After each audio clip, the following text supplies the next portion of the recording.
On this emotional scale, which indicates your degree of resistance or allowing, there is despair all the way at the most resistant end, fear and despair and regret and blame and hatred and revenge and anger and all of those things. And at the other end, there's love and appreciation and ecstasy and that feeling of passion.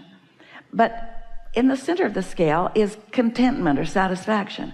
So where that creative control is, where that energetic vibrational control is, it's right there, satisfied or not, satisfied or not. And that's where most of your life is being lived, in the realm of that, where you could choose that, except you have these hot buttons which take you immediately over there. And so if you are asking for something and you ask and then you say, I'm going to surrender, well, surrendering means stop thought, which means if you're going to really surrender, then get into a meditative state.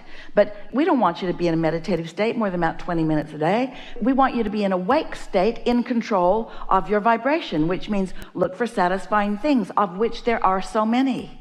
And the more time you spend looking for a reason to be satisfied, then the more law of attraction brings you more rivers and streams of things that are satisfying, so that you dwell mostly in that satisfaction and better feeling emotion. Well, that's not surrendering, but it's not resistance either. So when you're dwelling mostly in this, I'm satisfied about life, I love that, I'm so satisfied. Esther spent an afternoon one day for a couple of hours making lists of things that she has identified, because she wanted to isolate the feeling within herself, that were really satisfying in nature. And she talked about that feeling of getting out onto the open road, and that first feeling of moving out on the highway for a day's drive, and the anticipation of what that day was going to bring.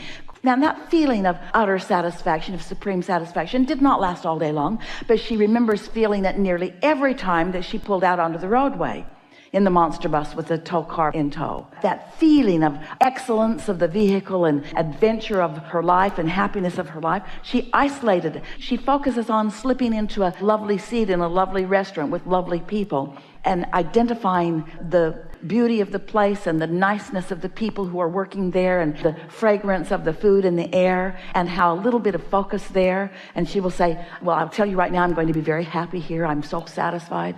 Or slipping into an airline seat and putting her pillow behind her neck and getting really comfortable and acknowledging how satisfied she is. You have to identify and isolate that feeling.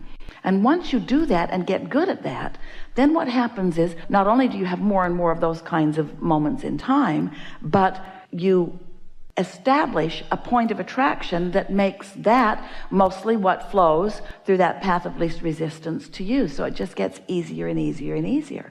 Well, of course, things are going to happen. Somebody is going to bump your car, or your flight might be canceled, or life comes at you. The question is, how stable are you standing as they come? And how deep is your basis of satisfaction?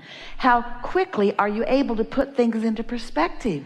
You have an earth that spins in its orbit every single day in perfect proximity to other planets in ways that we can't even begin to describe, and for reasons that you couldn't understand if we did describe it. That would need to be the only thing that you focus on, that would give you reason, substantial, validated reason to feel satisfaction, and yet it's not something that comes up in your mind very often. Somebody bumped my car. Well, the earth is still spinning in its orbit.